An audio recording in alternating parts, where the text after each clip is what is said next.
Será que quem com ferro fere, com ferro será ferido? Como é que a gente entende essa realidade complicada? Que realidade? Quanto conflito na experiência humana? Quanta coisa complicada através do histórico de guerras, de morte, de dor e de sofrimento. Isso nos leva a perguntar por que existe tanto sofrimento, tanto mal, tanta dor no mundo. Essa é uma das questões mais sérias, tanto da história da filosofia, como também da história da teologia.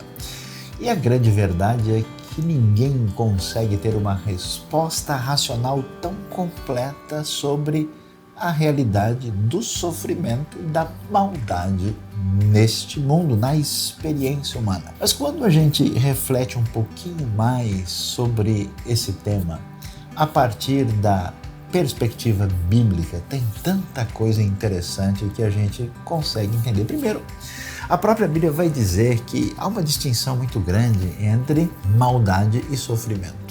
De certa forma, todo mundo sofre pela nossa própria condição de criatura, de ser finito. Mas é verdade que o ser humano, na sua trajetória histórica, rompeu com o Criador e, ao fazer isso, trouxe uma experiência de disfunção, de corte de sintonia com a realidade divina, e essa presença do mal, do pecado, do ferro que fere no mundo, nos trouxe uma situação de sofrimento que nos marca a todos. E a Escritura deixa claro que grande parte do que acontece na nossa vida está ligado às escolhas equivocadas que remetem à nossa primeira escolha errada e que marcam o sofrimento humano. No entanto, é interessante, ao contrário de muita gente que imagina que as coisas são assim, que pau que nasce torto morre torto, que nós estamos presos num fatalismo, na Bíblia a coisa é diferente. Ela mostra que o mal que invadiu a experiência humana e do universo não deveria estar aí. Ele é estranhado como uma coisa esquisita, não faz parte integrante da realidade. E como ele é estranhado, ele é uma coisa semelhante àquilo que os bons teólogos do passado, como Agostinho, disseram, que é como a ferrugem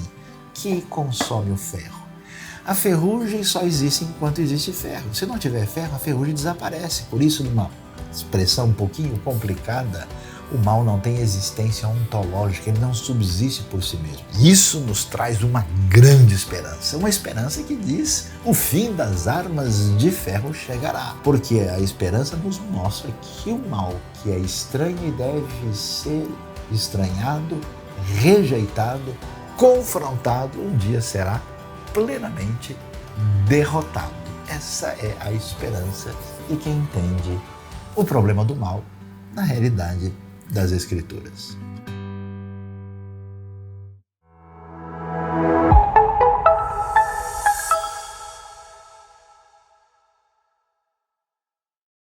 Olá, estamos começando mais uma celebração da IBNU. É muito bom ter você com a gente. Que nós possamos agora aproveitar juntos esse momento especial da nossa semana para nós agradecermos, aprendermos mais e celebrarmos ao nosso Deus.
chegaremos lá.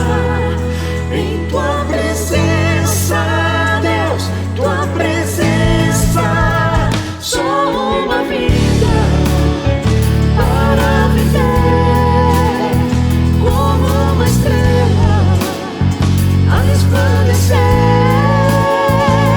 até que um dia chegaremos lá. Em tua presença, Deus, tua presença.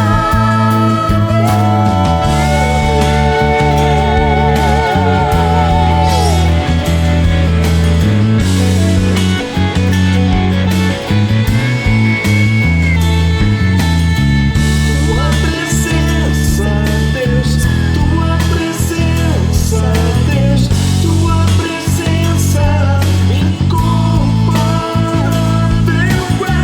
Tua presença, Deus, tua presença, Deus, tua presença incomparável é.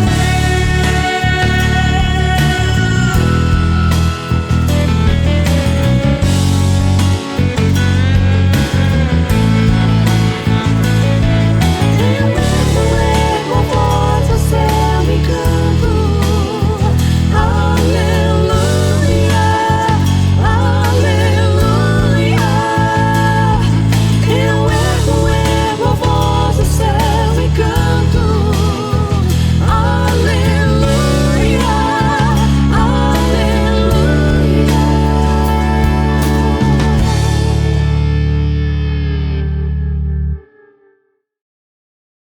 Olá, pessoal. Nós estamos aqui reunidos nesta manhã para orar pelos projetos missionários da IBNU, e em especial o projeto missionário da Gagaúzia. Gagaúzia é uma região autônoma, política, administrativa e cultural dentro da Moldávia. O povo gagaúzo é um dos poucos povos do mundo que passou pela dominação turca e continua cristão até hoje. Vamos orar?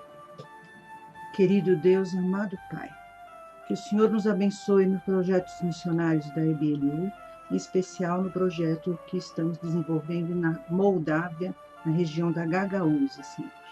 Assim nós pedimos e oramos em nome de Jesus. Amém. Sim, Senhor, nesse momento em que eles passam pelo pós-União Soviética, as dificuldades econômicas e políticas, os jovens, Senhor amado, que têm saído em busca de um emprego, que o Senhor possa abençoar a condição econômica, a condição social, a condição de saúde desse povo, em especial, Pai amado, no momento espiritual que vivemos também. We're waiting for you. Come to Gagauzia, the land of the sun.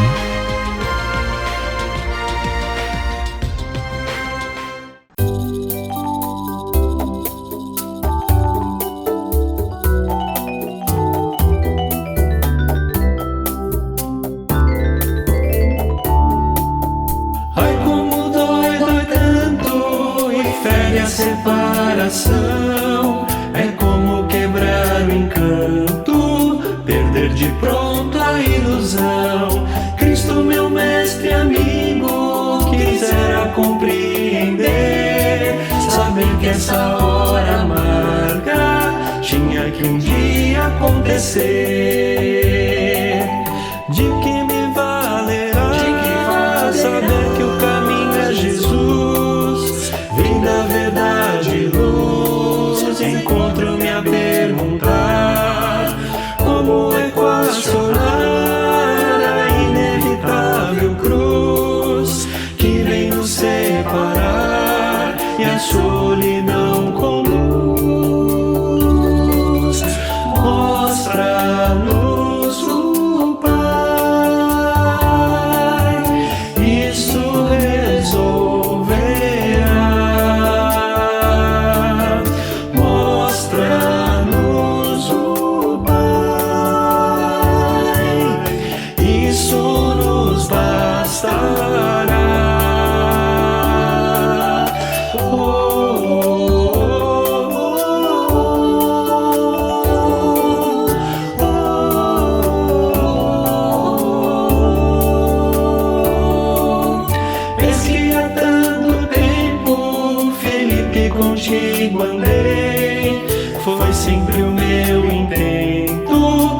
mostrar o Pai onde eu passei, pois quem me vê, amigo, já tem enxergado a Deus. E quem caminhar comigo, desce seus sonhos junto aos meus. De que me valerá saber que o caminho é Jesus, vida, verdade e luz. Encontro-me a perguntar como equacionar a inevitável cruz que vem nos separar e a solidão conduz. Mostra-nos o Pai, isso resolverá. Mostra-nos o Pai, isso nos bastará.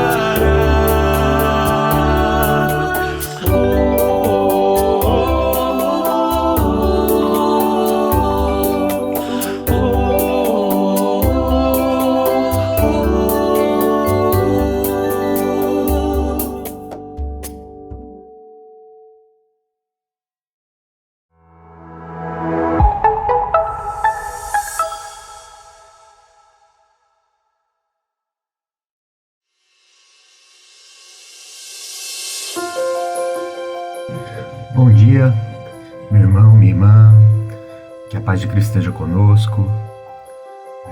O objetivo desse vídeo é agradecer a Deus pelo cuidado dele conosco, pela forma com que ele conduziu a mim, a minha família e certamente a sua família também durante essa pandemia, esses 2 anos já difíceis que a gente vem passando, com todas as mudanças de hábito, todas as limitações e restrições que essa doença trouxe. Agora, graças a Deus, já vacinados, sem grandes sustos e atropelos, embora tenha sido, claro, um período de muita reflexão, muito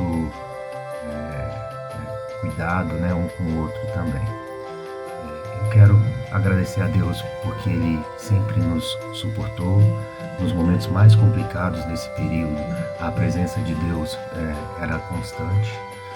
Eu quero agradecer a Deus pela sabedoria que Ele nos deu para passar por tudo isso e espero que agora essa pandemia já esteja chegando ao fim e que todos nós tenhamos conseguido, aprender também com essa oportunidade que Deus proporcionou. Então, meu Pai do céu, muito obrigado por tudo o que nós vamos passando e pela tua presença constante em nossa vida. Olá pessoal, tudo bem? Aqui é o Thiago. Bom dia, boa tarde, boa noite para você que nos assiste, membro ou convidado da IBNU. É um privilégio estar aqui com vocês de novo, nesse momento de dízimos e ofertas.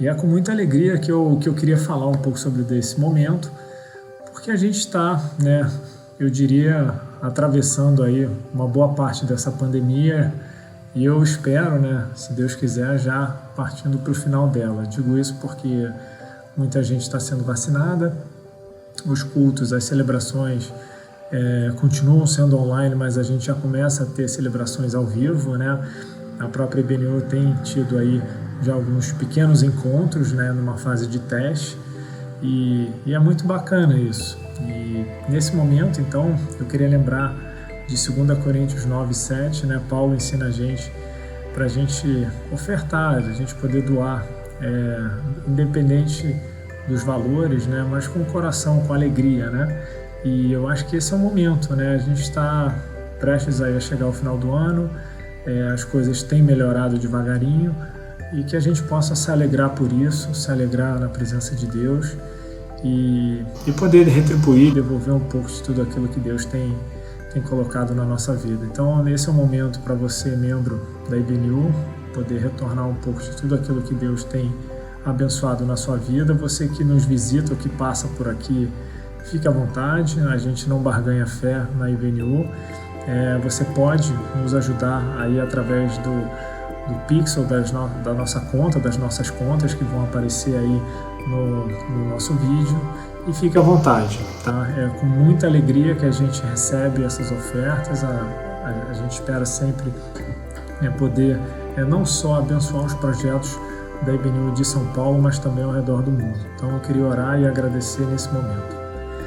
Deus Pai querido, muito obrigado, Senhor, porque o Senhor tem nos dado uma esperança, Pai, para que essa pandemia possa estar chegando ao fim, as pessoas estão sendo vacinadas, os casos e as mortes têm diminuído. Isso tudo para a Tua honra e para a Tua glória, meu Deus. É com alegria que a gente, nesse momento, pode também celebrar e Te louvar através dos dízimos e ofertas. E eu peço, meu Deus, para que todos aqueles que possam contribuir, contribuam. Quem não puder contribuir, que possam orar pelos projetos da IBNU, os projetos do Teu reino, meu Deus. E que a liderança tenha sempre sabedoria, Pai, para empregar esses recursos da melhor forma possível. Obrigado desde já por esses dízimos e ofertas que vão entrar hoje, Senhor. Muito obrigado, Pai. Em nome de Jesus, amém. Valeu, galera. Com muita alegria, hein? Vamos pra cima. Tchau!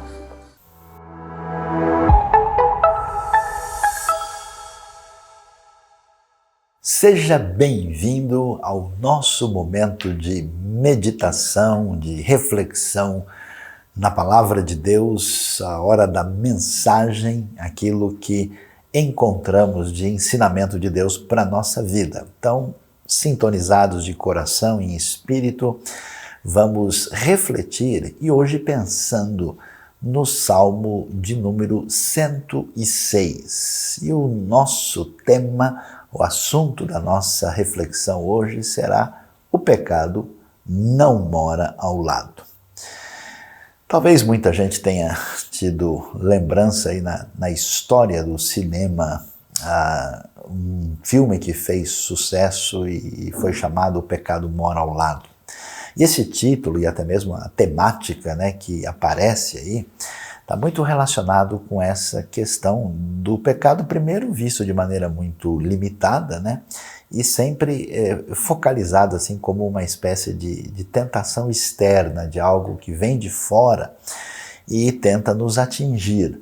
E vamos pensar sobre esse tema, já que neste mês estamos tentando entender mais aprofundadamente alguns ensinos, algumas doutrinas bíblicas fundamentais.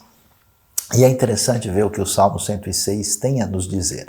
Então vamos ouvir um pouquinho do início desse salmo para depois caminhar pela nossa reflexão sobre o pecado não mora ao lado. Diz o texto bíblico o seguinte: Aleluia, deem graças ao Senhor porque Ele é bom. O seu amor dura para sempre. Quem poderá descrever os feitos poderosos do Senhor ou declarar todo o louvor que lhe é devido? Como são felizes os que perseveram na retidão, que sempre praticam a justiça. Lembra-te de mim, Senhor, quando tratares com bondade o teu povo, venha em meu auxílio quando o salvares, para que eu possa testemunhar o bem-estar dos teus escolhidos, alegrar-me com a alegria do teu povo e louvar-te junto com a tua herança. Pecamos como os nossos antepassados, fizemos o mal e fomos rebeldes. No Egito, os nossos antepassados não deram atenção às tuas maravilhas, não se lembraram das muitas manifestações do teu amor leal e rebelaram-se junto ao mar, o Mar Vermelho. Contudo, ele os salvou por causa do seu nome para manifestar o seu poder. Repreendeu o Mar Vermelho e este secou. Ele os conduziu pelas profundezas como por um deserto.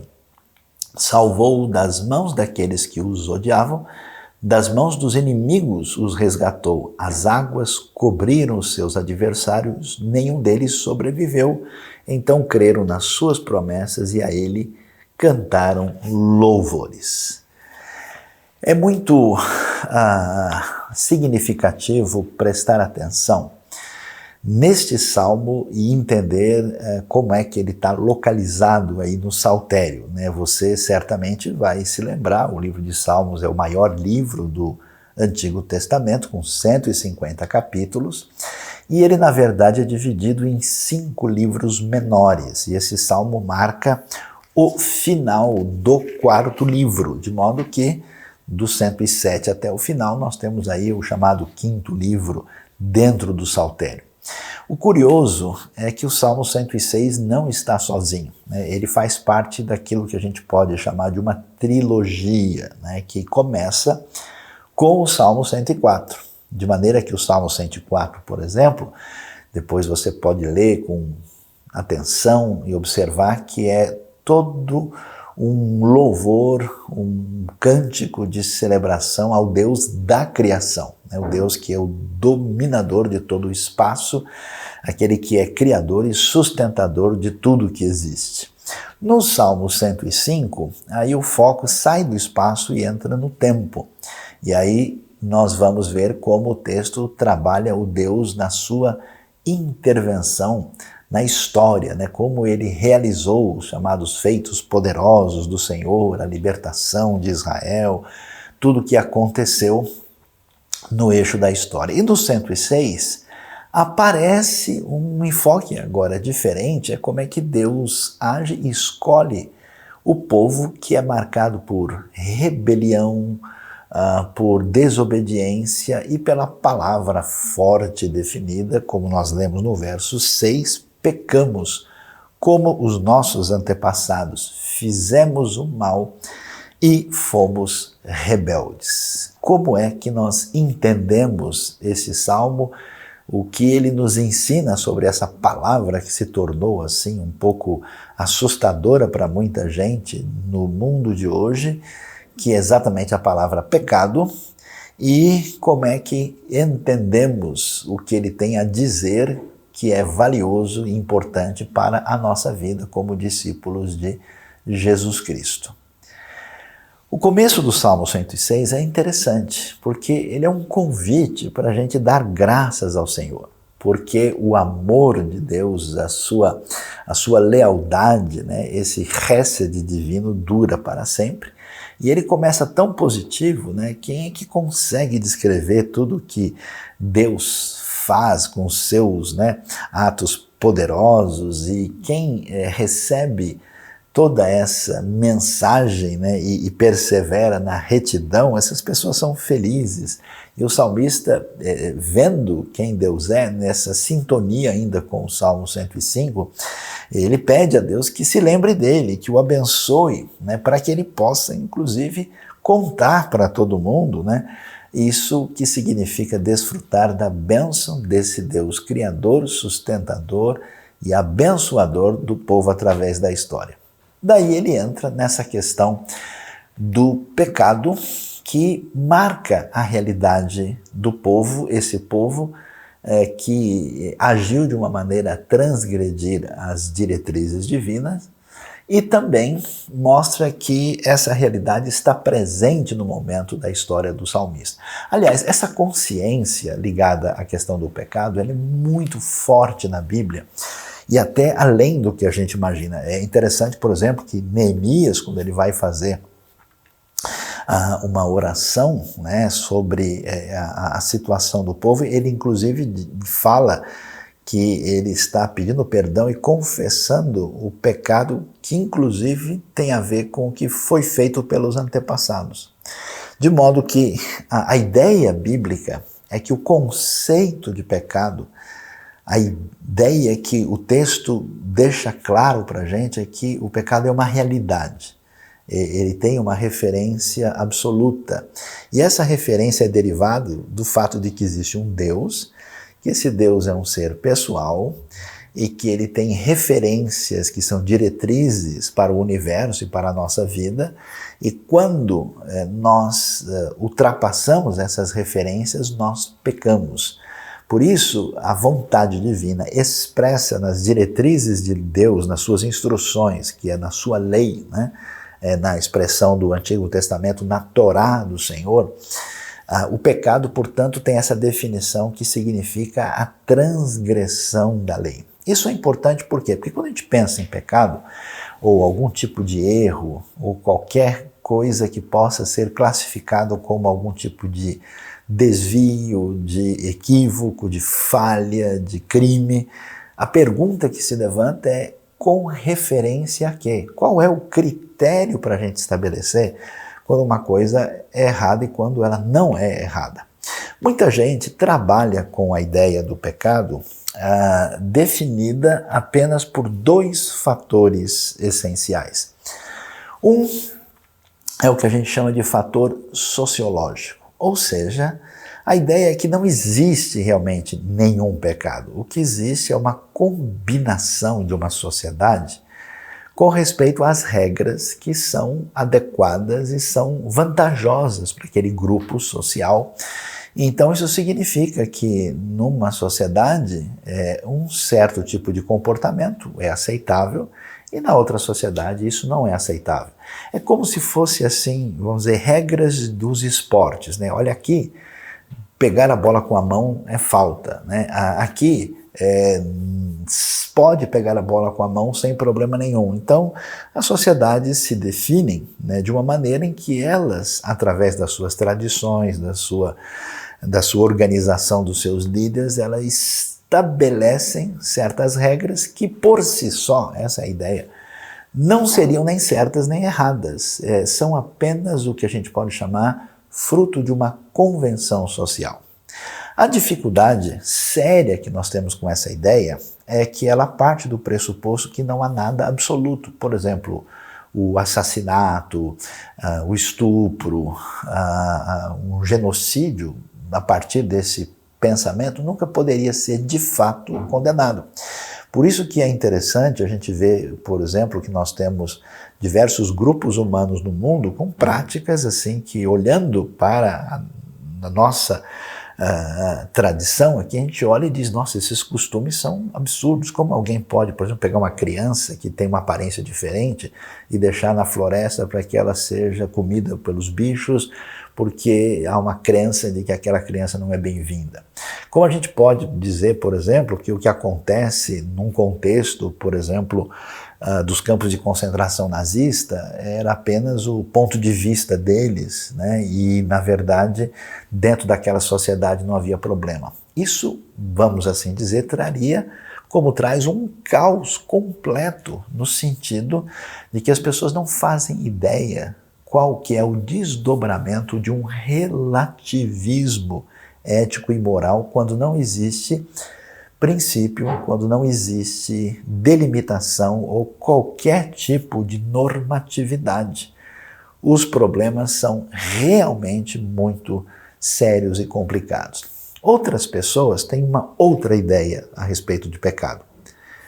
Para algumas pessoas, em vez de entender o pecado do ponto de vista da sociedade, se entende o pecado do ponto de vista psicológico, do ponto de vista da individualidade, de como se lida internamente com a experiência de um possível equívoco de natureza ética. Qual que é o problema? O problema é que quando se pensa no pecado apenas do ponto de vista da percepção interior, nós mais uma vez perdemos essa referência de que existem absolutos, existe o que é certo e o que é errado. Existe um conceito, por exemplo, que em toda a tradição judaico-cristã está estabelecido nos 10 mandamentos. Quando não se tem isso, e o pecado se torna pecado quando a pessoa se sente mal, quando a pessoa se condena psicologicamente, então o pecado está atrelado exclusivamente ao conceito de culpa. Então existe muita gente que diz, olha, você pode fazer o que você quiser desde que você se sinta bem. Se você se sente bem nessa situação, isso não pode ser considerado errado, porque o que é errado para o outro, porque o outro não se sente bem com aquilo. Mas se a pessoa se sente bem vivendo dessa maneira, não há nenhum problema. Então essas perspectivas, elas sugerem para a gente que de fato não existe erro absoluto, não existe na verdade nenhuma real separação entre o certo e o errado, e nós temos o que a gente pode chamar de um caos ético, tanto no nível individual, como no nível social e coletivo não é possível ter uma sociedade que se organize assim de maneira saudável e promissora. Portanto, a ideia bíblica ela é muito sóbria e muito adequada porque ela reconhece que existe algo além de um sentimento de culpa, existe algo além de certas coisas que são relativas, tanto faz se você usa o sapato preto ou o sapato marrom, isso não é uma questão de certo e errado em si. Existe algo além de regras sociais que organizam uma sociedade. Existe o pecado no sentido absoluto e nesse sentido o pecado é um pecado contra Deus, por isso ele precisa ser encarado diretamente. É muito interessante a gente ver, por exemplo, o ensino que encontramos no Salmo 51. Duas frases fortes vão aparecer no Salmo 51. Uma quando o salmista, nesse caso ali Davi, vai dizer que ele nasceu em pecado, nessa condição pecaminosa que ele foi concebido por sua mãe.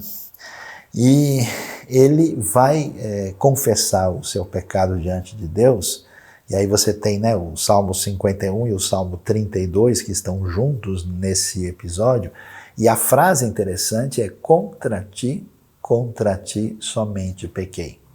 Então se reconhece Deus como a referência absoluta e se reconhece algo que é muito significativo de entender que nós temos um problema anterior, nós temos uma situação problemática na experiência humana e que surge a partir da nossa realidade daquilo que somos.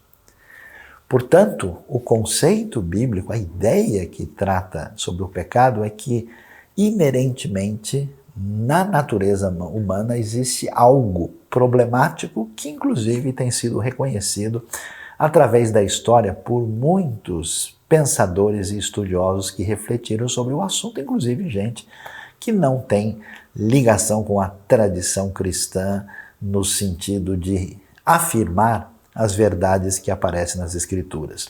A ideia é por que nós temos dificuldades éticas no mundo. Por que, apesar de alguns tentarem ser relativistas, isso não se sustenta? Nós vamos ver uma história humana marcada por opressão, por guerra, por genocídios, por maldade, por promiscuidade sem limite. Nós vamos ver a realidade da crueldade muito definida em grande parte da história humana. Quando você vai fazer o estudo da história das civilizações, é basicamente uma história de destruição e até de autodestruição. Ou seja, há alguma coisa errada com o ser humano. Isso é reconhecido por diversos pensadores. Quando você lê, por exemplo, as obras de Machado de Assis na literatura brasileira, você lê, por exemplo, obras extraordinárias, por exemplo, de Dostoiévski, da literatura russa, a gente toma contato até com pensadores do existencialismo europeu recente, até mesmo gente como Jean-Paul Sartre, ou pessoas que influenciaram a literatura contemporânea, o próprio Albert Camus, você vai perceber esse elemento problemático. O elemento problemático que é descrito por gente como Blaise Pascal, um matemático e filósofo francês jansenita, que aponta esse elemento complicado que aparece na história do rock brasileiro, do Legião Urbana, que dizia: nos deram um espelho, vivemos no mundo doente. Essas descrições, elas ecoam a realidade, que a tradição judaica vai chamar de inclinação para o mal, de Yetzer Hará, e que o pensamento cristão define, do ponto de vista da sua expressão confessional, com bastante clareza, a ideia de que nós somos pecadores por natureza. Existe uma problemática interna, algo que faz parte da nossa natureza que não é neutra. E, portanto, é necessário encarar a realidade de frente. Parece que todos esses caminhos de relativismo, esses caminhos de tentar suavizar essa condição difícil, é uma maneira de tentar negar, né, de sentir a fragilidade da realidade humana e de não encarar de frente o problema da realidade do pecado, da inclinação inadequada, da tendência de rejeitar a lei de Deus, de quebrar essa lei de Deus, de agir de maneira inconsequente, de fazer as coisas erradas até sabendo que elas são erradas, ou seja, estamos numa situação de enfermidade. Essa consciência é dolorida.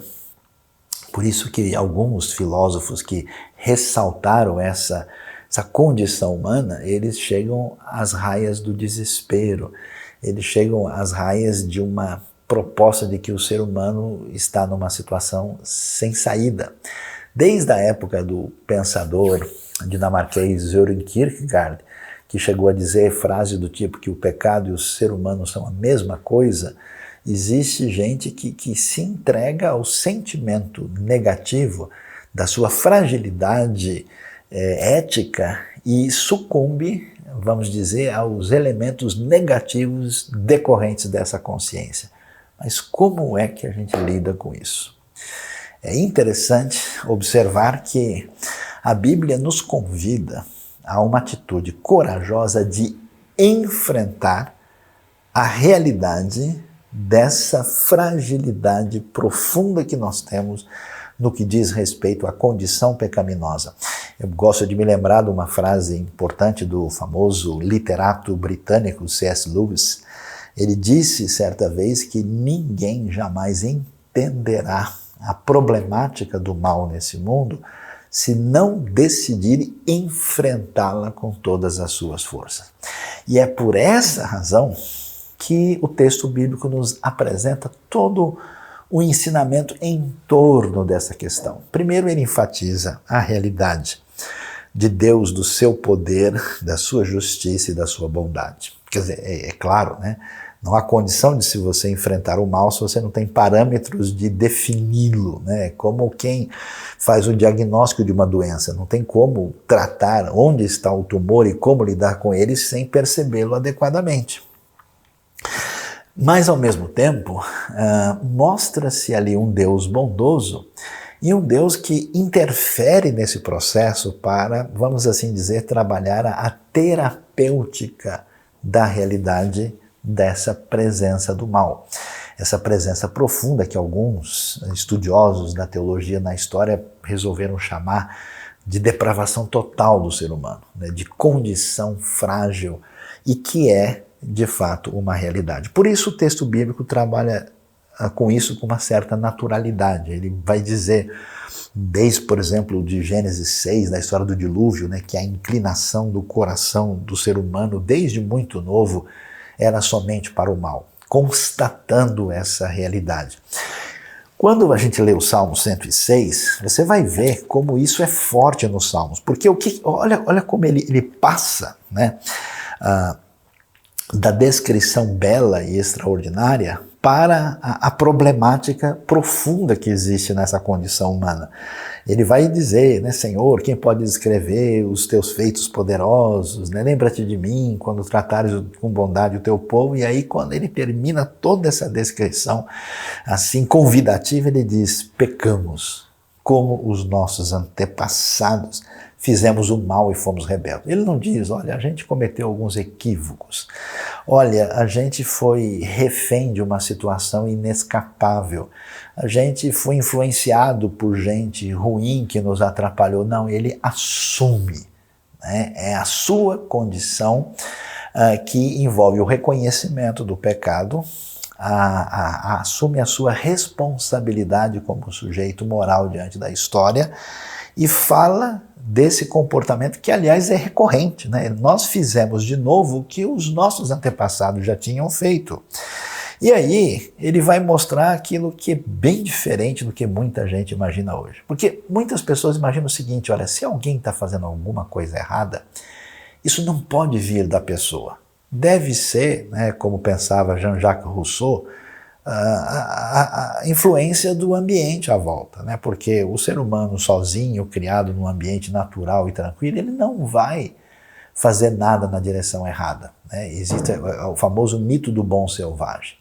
E isso não se verifica, né? O texto, então, vai mostrar que, de fato, apesar de Deus ter feito maravilhas diante deles, apesar de termos visto tantas manifestações do amor leal e de Deus fazer o que fez no Mar Vermelho, eles rebelaram-se junto ao Mar Vermelho.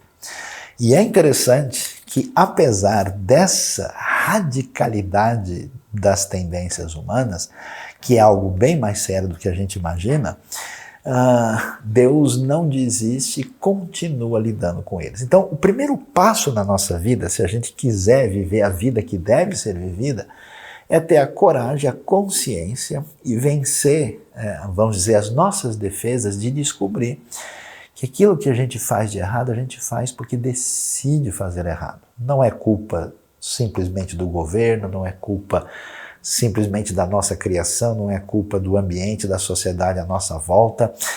As pessoas fazem o mal porque elas decidem deixar ir adiante as inclinações perversas que vivem dentro delas pela sua condição de pecadores.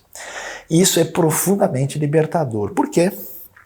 Porque você tem como enfrentar a realidade. É como uma pessoa que descobre, né? Você já teve essa sensação que você acha que está tudo perfeito de saúde na sua vida. E de repente você faz um exame lá, opa, descobri um nódulo aqui, tem um tumor. Ou descobri um exame que saiu diferente. Olha, constatou-se aqui um problema desse tipo. Você tem 3 opções, né? Entrar em desespero e acumular sentimentos negativos e dizer, olha, nunca imaginei que eu fosse ficar doente. Você tem a postura possível de pegar e fazer de conta que não existe. Eu conheço pessoas enfermas que continuam fazendo tudo contra a sua enfermidade e vão piorando o seu quadro porque vão na direção de um escapismo sem sentido. Ou pessoas que dizem, não, peraí, eu de fato estou doente. Isso aqui é um câncer. Não, isso aqui é um problema cardíaco sério, então eu preciso saber como lidar com essa questão. Na Bíblia, é preciso coragem para aceitar de fato o tamanho da nossa fragilidade moral perante Deus e os outros e reconhecer que essa situação complicada está profundamente arraigada àquilo que somos por natureza. É interessante que parece que nem sempre a gente consegue enxergar essa realidade. Eu vejo, por exemplo, que muitas pessoas, inclusive no ambiente religioso, no ambiente de igreja, entendem a coisa de maneira equivocada. Eles imaginam o seguinte, que a nossa inclinação para o mal, nossa tendência de ser egoísta, de ser orgulhoso, de querer ter o protagonismo em relação às situações, em se colocar como centro do mundo, né? Esse paradigma complicado que envolve até o mais profundo sentimento e direção de pecado que existe, que no final das contas a gente quer ser divino, né? Quer ocupar o lugar de Deus, por isso qualquer coisa que nos incomode, a nossa interioridade reage como se fosse algo imperdoável, por isso tanto ressentimento, ódio, tanta coisa que é constatável. Mesmo pessoas com trajetória, com caminhada cristã, é interessante que eles não entendem ou não aceitam a sua fragilidade. É interessante que quando você vê a experiência do apóstolo Paulo, você vê Paulo explicando a sua condição de Romanos capítulo 7, ele vai dizer, olha, eu não entendo o que acontece comigo, porque eu, no meu interior, tenho prazer na lei de Deus, mas eu encontro uma lei guerreando contra isso, porque o pecado está presente, né? A inclinação para o mal está presente em mim, e eu não compreendo nem o meu próprio modo de agir. De modo que eu quero fazer o bem e o mal está comigo. Aí ele dá um grito de desespero, miserável, desgraçado homem que eu sou, quem me livrará deste corpo sujeito a esta condição de morte que é a realidade do mal dentro de mim. Então, por que isso é tão importante? Porque quando cremos em Cristo, nós estamos livres da condenação do pecado, mas não estamos livres da nossa condição com a nossa natureza frágil e pecaminosa.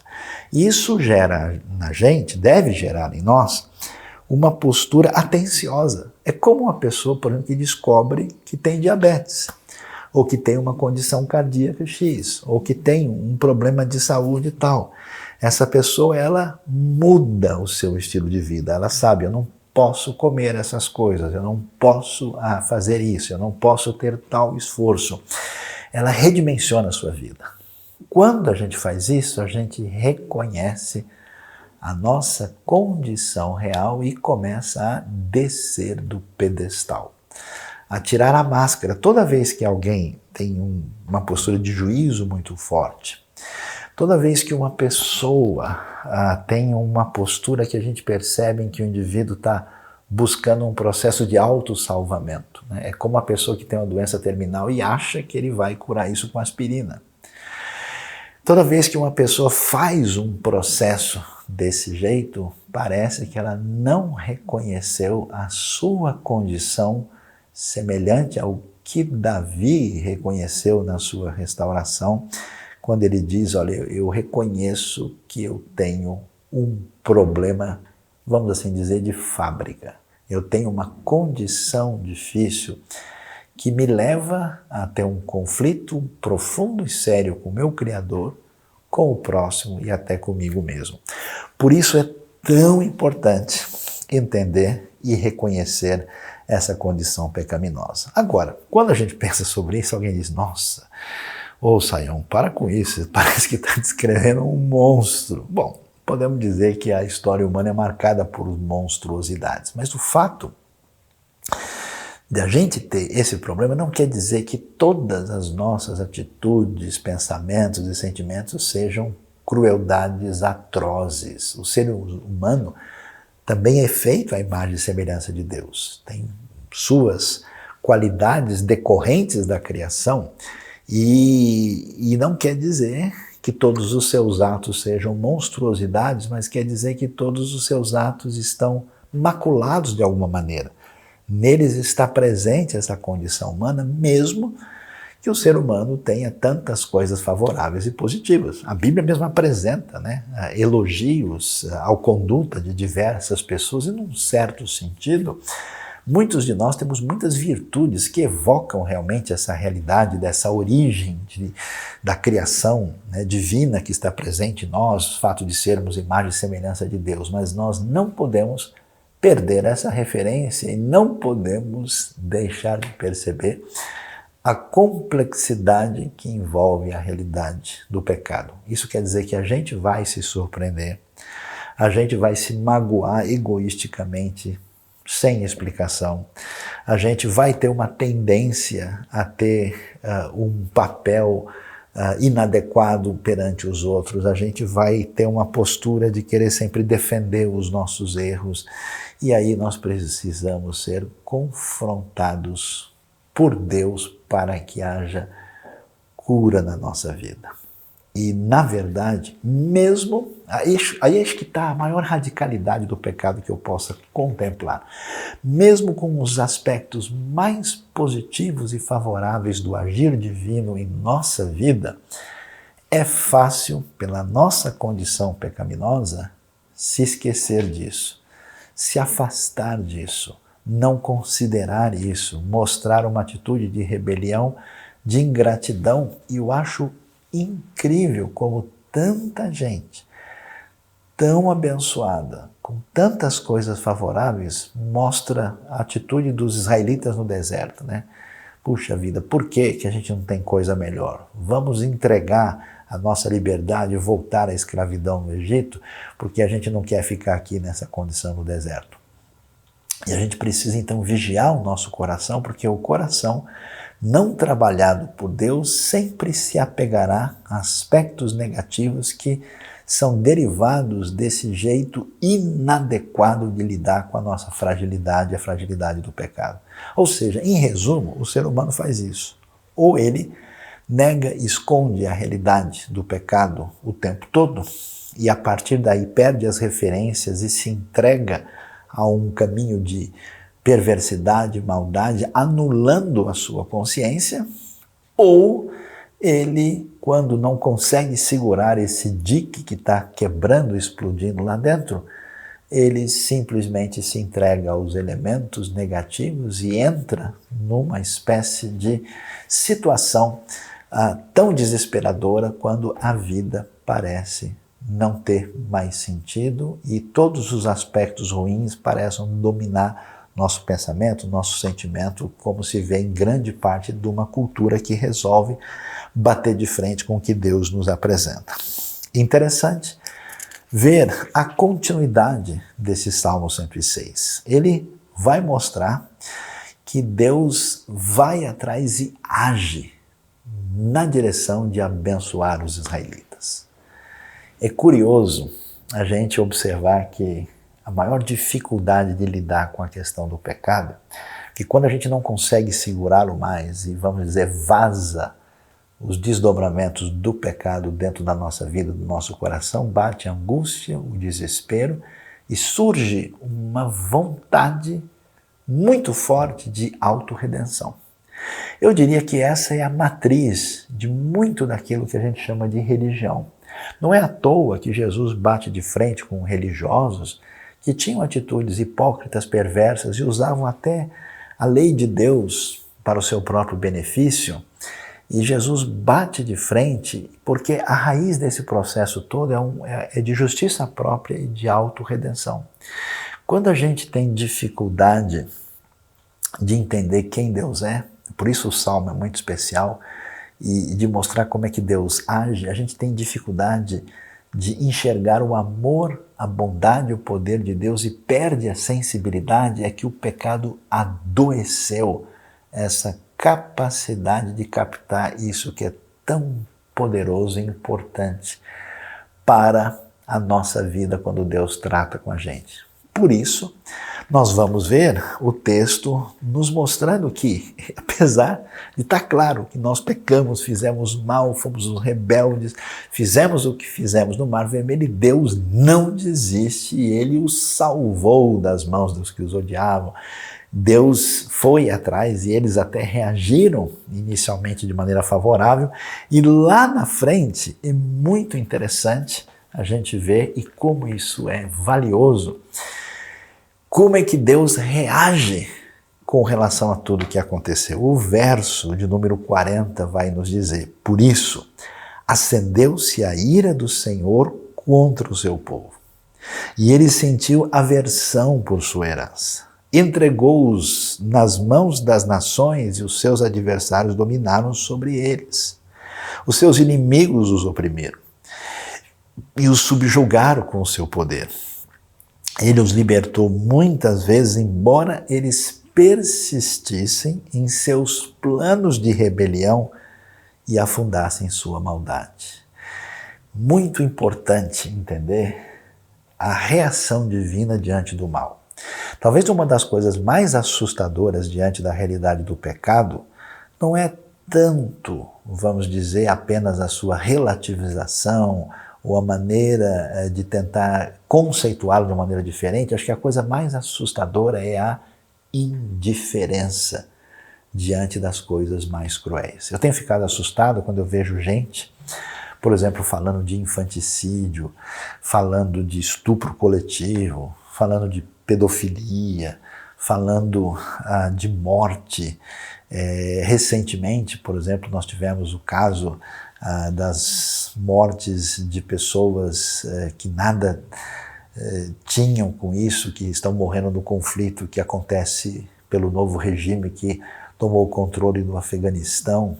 E o assustador é como grande parte das pessoas reagem como se nada tivesse acontecendo.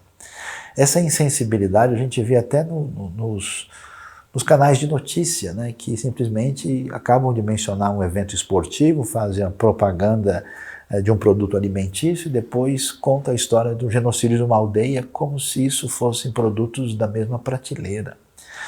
Essa insensibilidade, por isso é tão valioso ver a importância da ira do Senhor. A ira do Senhor é o repúdio ao mal. Sabe aquela coisa de uma santa revolta que você vê um negócio absurdo, por exemplo, alguém cruelmente ali tentando matar uma criança e você vê aquilo e algo sobe dentro de você, mas olha que doideira, que loucura é essa? Então essa realidade dessa fibra moral, ela é necessária, ela é derivada desse conceito de que Deus realmente é santo, justo e bom e todo tipo de maldade não pode receber uma atitude como se aquilo fosse simplesmente a diferença entre o amarelo e o laranja. Não pode ser assim. Então Deus fez isso e aí a gente vê a realidade por quê, né? Deus, na sua sabedoria e bondade, coloca avisos a gente. Assim como a dor é um aviso de que existe uma doença que precisa ser tratada, os desdobramentos, as consequências do pecado são maneiras pelas quais nós somos advertidos e somos assim acordados para entender que esse caminho é de desdobramento cada vez pior. E Deus então entrega o seu povo nas mãos dos inimigos, eles passam por tudo que eles passam, e é curioso que apesar de Deus fazer isso, como você vê, por exemplo, no livro de Juízes, eles acabam persistindo na sua rebelião e afundam na maldade. Veja, qual é o quadro da Bíblia? O quadro da Bíblia não é que tem gente legal na igreja e gente que faz tudo errado lá fora da igreja. Não é que tem um grupo de pessoas que lê a Bíblia e que é legal e os outros lá que tem o cabelo pintado de roxo e usam um chinelo ao contrário, que essas pessoas são assustadoras. O quadro é que está todo mundo com a mesma doença. Todo mundo está na condição de necessitado. E a sabedoria de Deus nos orienta de uma maneira... Olha que coisa interessante. Se fosse para Deus agir com a sua justiça apenas, Deus diria o seguinte, ó, acabou. Eu vou virar a página e sumam daqui. Eu não quero ouvir mais nada em relação a vocês. Mas, olha que coisa, Deus atentou para o sofrimento deles. Sofrimento que é consequência das bobagens que você e eu fazemos. Quando ele ouviu o clamor, o seu clamor, lembrou-se da sua aliança. E olha que coisa forte, é tão especial isso, porque quando a gente peca, a palavra que é usada para a gente cair na realidade, voltar atrás e fazer aquilo que até a psicologia descobriu que é importante, fazer a pessoa falar, expressar a sua fragilidade, que era a confissão, que está envolvida com arrependimento, a Bíblia usa essa palavra para Deus. Que é isso? Deus arrependeu-se. Claro que não no sentido absoluto do termo, mas na sua postura redentora, amorosa, para trazer você e a mim de volta. Ele se identifica usando uma linguagem semelhante nessa sabedoria chamada a semelhança humana, antropopática, como os estudiosos gostam de chamar. Sabe por quê? Por causa do seu imenso amor leal. Fez com que os seus captores tivessem misericórdia deles. Diante disso, é interessante, existe uma reação da nossa parte. Eu acho tão espetacular que às vezes, né, o raio laser no lugar certo mata o câncer. A palavra adequada no lugar certo faz toda a diferença. É o tiro certo. Então Deus pede para a gente descer do pedestal, para a gente reconhecer essa condição terrível que existe em nós. E que a gente corajosamente bote para fora. Deus, olha, eu sou problema, me ajude. Deus nos convida, e quando a gente percebe e entende o seu desejo, o seu amor de vir na nossa direção para nos salvar e nos mudar, isso é profundo. E atenção, isso não é só para a pessoa que hoje ouve isso e tem vontade de receber a Cristo e receber a salvação que Ele nos concede, mas tem a ver com a nossa caminhada na fé. Porque a gente perde o caminho e esquece. Sabe como é que termina o Salmo? O Salmo termina com essa oração que envolve a consciência do pecado, a confissão, a retomada da esperança, vencendo toda angústia, medo e depressão, e com a expectativa tranquila de que Deus nos atenderá. Por isso ele pede. Quem entende que não pode salvar-se a si mesmo, vai buscar salvação em Deus. Por isso ele diz: salva-nos, Senhor nosso Deus. Ajunta-nos dentre as nações para que demos graças ao teu santo nome e façamos do teu louvor a nossa glória. E é interessante, depois de dizer tudo isso e de confessar, pecamos como os nossos antepassados. E mesmo depois de tudo que o Senhor fez, a gente fez essas coisas absurdas. Ele termina com a esperança dessa oração e termina, que coisa espetacular, celebrando e adorando a Deus. Bendito seja o Senhor, o Deus de Israel, por toda a eternidade, que todo o povo diga amém. Aleluia. Deus conhece você, a sua condição. Sabe da profundidade da malignidade que se esconde em mim e em você. E apesar disso, seu amor incondicional, seu desejo de nos abençoar e de curar os desdobramentos dessa condição, de nos dar esperança até que um dia essa redenção seja completa, se dirige a você neste dia especial. Portanto, confesse, seja perdoado, receba a graça de Deus e celebre, louve, adore ao Senhor. Que Ele nos abençoe. Amém.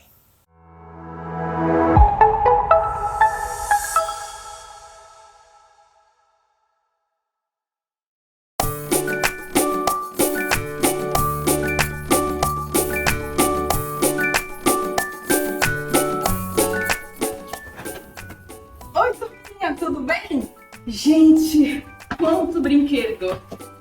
Semana vai ser o Dia das Crianças. E eu tava lembrando aqui, ai, que coisa boa ser criança, né? Poder brincar, andar de patins, jogar com os colegas. Tô cheio de brinquedo aqui hoje. Eu estava lembrando de uma história da Bíblia que fala um pouco sobre as crianças. Olha só, vou contar pra vocês. Deixa eu tirar aqui. Uma certa vez, Jesus estava rodeado de um monte de gente. Jesus estava rodeado de uma multidão de pessoas. Um monte de gente estava lá parada para ouvir sobre Jesus. E ele falava e ensinava várias palavras para todas aquelas pessoas. Olha só, todas as pessoas. Vou botar aqui, era muita gente. Pronto, um monte de gente. E Jesus falava, seus discípulos estavam lá também, e ele ensinando as coisas. E aí, de repente, chegou um grupo, olha só, de crianças. Deixa eu botar as pessoas aqui no meio dos meus brinquedos. Pronto. E aí, no meio daquele monte de adulto que estava lá parado, ouvindo falar sobre Jesus, chegou um monte de criança correndo. Olha só, um monte de criancinha correndo. E elas queriam ouvir falar de Jesus. Mas vocês imaginam como é criança, né? Às vezes um pouco bagunceiro, a gente deixa as coisas um pouco espalhadas, não é mesmo? E as crianças começaram a chegar, fazendo barulho, correndo. E aí, os discípulos de Jesus que estavam acompanhando eles, chegaram correndo nas criancinhas e falaram: não, crianças, parem esse barulho, Jesus está falando, saiam daqui. E começou a catar as criancinhas para as crianças se afastarem de Jesus e deixar ele falar com mais silêncio. Mas crianças, vocês sabem o que aconteceu? Jesus chegou para os seus discípulos lá no meio da multidão de gente e falou assim: para, não façam isso. Não afastem as crianças daqui do que eu estou falando. Ele falou: deixem vir a mim os pequeninos, ou seja, as criancinhas. Porque quem tem um coração semelhante ao deles pertence ao reino dos céus. Olha só que lição preciosa que a gente tem para aprender hoje, crianças. É tão pertinho do Dia das Crianças que nós podemos aprender sobre Jesus. Jesus, ele ama as crianças e ele ama o nosso jeitinho de ser, o jeitinho de cada um de vocês ser. Não é porque vocês não são crianças que vocês não podem aprender sobre a palavra de Deus. Jesus está de braços abertos, disposto a ensinar para vocês também. Então fiquem atentos no culto, mesmo quando não for um culto para vocês crianças, prestem muita atenção no que está sendo dito. Prestem atenção em tudo que está sendo ensinado, porque Jesus ama as crianças e ama que as crianças aprendam também. E aí depois as crianças puderam se juntar ao grupo meio barulhento e aprenderam um pouquinho mais de Jesus. Boa semana para vocês. Beijo!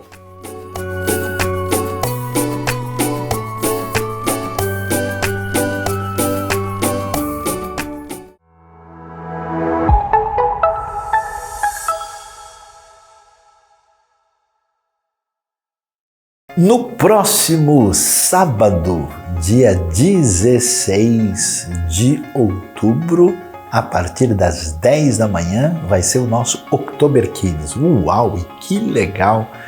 É o local onde a gente vai ter esse momento especial, onde teremos também batismos, vai ser um momento de comunhão e de alegria, com oportunidade aí do pessoal ter um momento com toda a sabedoria devido à restrição desse momento de pandemia ainda, mas que vai ser especial. Então não se esqueça, só que é necessário que você confirme o seu nome no máximo até o final do dia de hoje, porque senão fica difícil a gente planejar e conseguir organizar todas as coisas, tá? Então, não se esqueça, nesse mês das crianças, o nosso Oktober Kids em Atibaia. Entre em contato ainda hoje com a nossa conexão. O curso Teologia Missional da IBNU, aí com 10 disciplinas, está a todo vapor. Estamos aí na reta final com as últimas 2 disciplinas. A missão no mundo pós-pandemia está muito especial, com vários professores falando sobre justamente como vamos viver esse mundo novo pós-pandemia e como vamos falar do Evangelho, viver a nossa missão aqui na Terra nesse mundo. Isso vai acontecer às 19 horas do sábado, então fique ligado. Agora, às quartas-feiras, que nós tínhamos a live, vai ter aí um novo curso, que é a arte de pregar e comunicar a mensagem. Como é importante falar dessa mensagem de Jesus Cristo, mensagem do Evangelho que Jesus trouxe para as pessoas. Então, como fazer isso? Como preparar uma mensagem? Como estar fundamentado aí na palavra? Com o Luiz Saião, às quartas-feiras, às 19 horas. Então, por conta desse remanejamento, nós temos as nossas lives, que eram de quarta-feira, passam a ser de terça-feira. Então, fique ligado aí, terça-feira o horário pode ter uma mudança aí, mas às 18h30, provavelmente você pode ficar ligado aí na live IBNU. A nossa celebração presencial está de volta. Todo domingo à tarde estamos tendo o nosso encontro e você pode e deve participar da nossa celebração. Então não se esqueça, aí se inscreva e preste atenção, porque dependendo do dia, às vezes ela pode acontecer em local diferente, dependendo das condições climáticas. E na próxima celebração, no domingo que vem, no dia 17, nós vamos ter a celebração da Ceia do Senhor presencial. Portanto, se você quer participar da Ceia do Senhor presencial, você precisa dizer antecipadamente e nos ajudar se inscrevendo na conexão, para que a gente não seja pego de surpresa em relação a quantas pessoas vão estar presentes lá. Então, Deus abençoe a sua vida e esteja em sintonia com a nossa IBNU online e também, se possível, na IBNU presencial. Nós queremos agradecer a sua participação conosco na nossa celebração. Celebração a esse Deus maravilhoso que tem nos acompanhado, tem nos abençoado, tem nos dirigido em todos os nossos passos. E nós pedimos a você que seja também participante desse ministério da IBNU, compartilhando esse conteúdo com seus amigos, com seus familiares e se inscrevendo nas nossas redes sociais, aqui nesse canal do YouTube, no Facebook, no Instagram e também divulgando todos os assuntos que nós postamos lá. Deus abençoe a sua vida e a sua família e nos vemos na semana que vem.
Esse é o nosso Deus.